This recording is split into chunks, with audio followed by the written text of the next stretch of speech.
नमस्कार। Super India news TV में आपका स्वागत है। मैं हूं राजेश आर्य।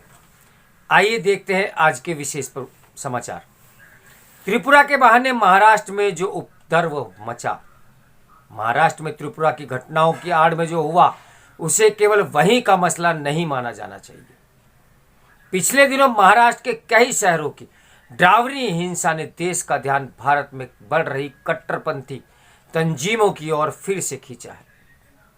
अपने मुद्दों पर प्रशासन की अनुमति तथा उनके द्वारा निर्धारित मार्ग एवं समय सीमा में किसी को भी धरना प्रदर्शन करने का अधिकार है, लेकिन अगर प्रदर्शनकारी लक्षित हिंसा करने लगे और उसके पीछे कोई तत्कालिक उकसाने वाली घटना नहीं हो तो मानना चाहिए कि सुनियोजित साजिश के तहत सब कुछ हो रहा है। महाराष्ट्र में अनेक जगह मुस्लिम संस्थाओं एवं संगठनों के आह्वान पर विरोध प्रदर्शन आयोजित हुए। प्रदर्शनकारी देखते देखते हिंसक हो गए। अमरावती में नांदेड़, मालेगांव, भिवंडी जैसे शहर हिंसा के सबसे अधिक शिकार हुए। अमरावती में पुराने काटन मार्केट चौक में पूर्व मंत्री जगदीश गुप्ता के किराना प्रतिष्ठान पर पत्थरों से हमला हुआ। हमलावरों को मालूम था कि यह किसका प्रतिष्ठान है। बसंत टाकीज इलाके में जिस प्रतिष्ठानों एवं दुकानों पर हमला हुए वे सब हिंदुओं के ही थे। पूर्व मंत्री एवं विधायक परवीन पोटे के कैंप कार्यालय पर पथराव किया गया। मालेगांव में जुलूस के रौद्र रूप ने गैर मुस्लिमों को अपने घर में बंद हो जाने या फिर दुकानें बंद करने के लिए मजबूर कर दिया।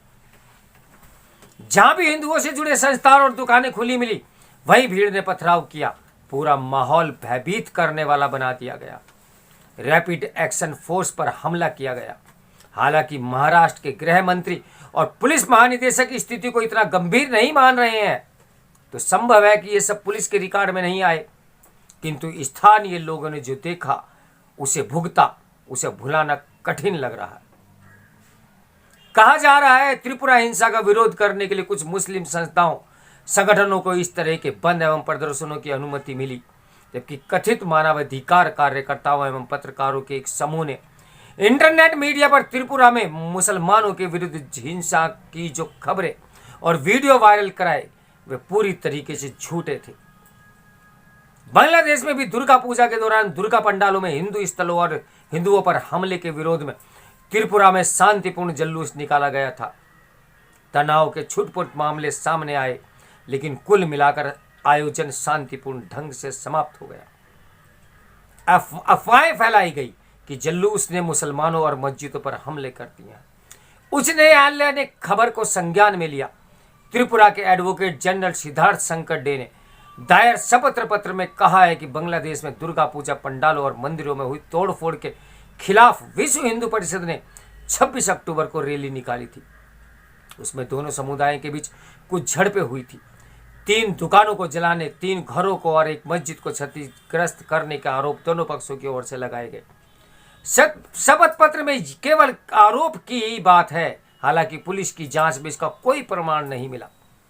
जहां तक बड़ी घटना हुई ही नहीं, वहां के बारे में इतना बड़ा दुष्प्रचार करने वाले कौन हो सकते हैं और उनका उद्देश्य क्या होगा। त्रिपुरा में जांच के लिए एक दल भी पहुंच गया, जिससे कुछ पत्रकार एवं कथित अधिकारवादी एवं वकील शामिल थे। उनका अपना एक खास एजेंडा है। महाराष्ट्र में जो भी कुछ हुआ उसे केवल वहीं की घटना मत मानिए। पता नहीं देश में कहां कहां ऐसे ही उपद्रव की प्रकट परोक्ष तैयारियां चल रही होंगी। महाराष्ट्र में विरोध प्रदर्शन एवं बंद का आह्वान वैसे तो रजा एकेडमी ने किया था, परंतु जगहों पर सुन्नी जमातुल उलमा जैसे कुछ दूसरे संगठन भी शामिल थे। इस बंद को MIM कांग्रेस, राष्ट्रवादी कांग्रेस पार्टी यानी राष्ट्रीय क्रांति पार्टी और समाजवादी पार्टी जैसे राजनीतिक दलों को भी समर्थन था। तो जो कुछ भी हुआ उसके लिए इन सभी संगठनों को जिम्मेदार माना जाना चाहिए। हालांकि इसके विरोध में सड़कों पर उतरने वाले दूसरे पक्ष के लोगों को भी शांतिपूर्ण प्रदर्शन करना चाहिए था। उन्हें अपने ऊपर नियंत्रण रखने की आवश्यकता थी। महाराष्ट्र पुलिस ने जिस तत्परता से उन्हें नियंत्रण किया वैसा ही वह आरंभ में करती तो स्थिति इतनी ना बिगड़ती। यहां यह प्रश्न भी उठता है कि किसी देश में हिंदुओं और सिखों आदि के विरुद्ध हिंसा हो तो क्या भारत के लोगों को उनके विरोध में प्रदर्शन करने का अधिकार है या नहीं? यह मानवाधिकार की परिधि में आता है या नहीं? त्रिपुरा की सीमा बांग्लादेश से लगती है। वह आक्रोश स्वाभाविक था जिसे लोगों ने प्रकट किया, मगर किसी ने कानून में हाथ लिया तो उसके खिलाफ कार्रवाई करना पुलिस का दायित्व है। जिन लोगों के लिए त्रिपुरा फांसीवादी घटना बन गई, उसके लिए बांग्लादेश में हिंदुओं के विरुद्ध हिंसा मामला बना ही नहीं। बांग्लादेश की हिंसा का भी एक सच जानना आवश्यक है। बांग्लादेशी मीडिया में यह समाचार आ चुका है कि दुर्गा पूजा पंडाल तक पवित्र कुरान इकबाल हुसैन ले गया। बाद में इकराम ने पुलिस को फोन कर सूचित किया तथा फैयाज अहमद ने उसे फेसबुक पर डाला। इन तीनों का संबंध किसी न किसी रूप में जमात इस्लामी या अन्य कट्टरपंथी संगठनों से सामने आया है।